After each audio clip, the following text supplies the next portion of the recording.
തിരുവണ്ണാമല ഉരുൾപൊട്ടലിൽ കാണാതായവർക്കായി തിരച്ചിൽ തുടരുന്നു. നമസ്കാരം, കൊട്ടാരക്കര മീഡിയയിലേക്ക് സ്വാഗതം. തമിഴ്നാട്ടിലെ തിരുവണ്ണാമലയിൽ ഇന്നലെ ഉണ്ടായ ഉരുൾപൊട്ടലിൽ കാണാതായ ആളുകൾക്കായി തിരച്ചിൽ തുടരുന്നു.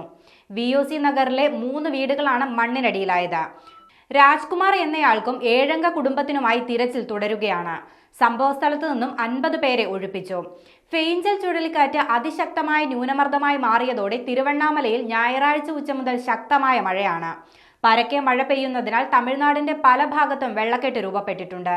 വിഴുപ്പുറം, തിരുവണ്ണാമലൈ, കള്ളക്കുറിച്ചി, കൃഷ്ണഗിരി, റാണിപേട്ട്, തിരുപ്പത്തൂർ, സേലം എന്നിവിടങ്ങളിൽ ശക്തമായ മഴയാണ് പെയ്യുന്നത്. വിഴുപ്പുറത്ത് ഇന്ന് മുഖ്യമന്ത്രി MK സ്റ്റാലിൻ സന്ദർശനം നടത്തും. വിഴുപ്പുറത്ത് നിരവധി പേർ ഇപ്പോഴും വീടുകളിൽ കുടുങ്ങിക്കിടക്കുകയാണ്.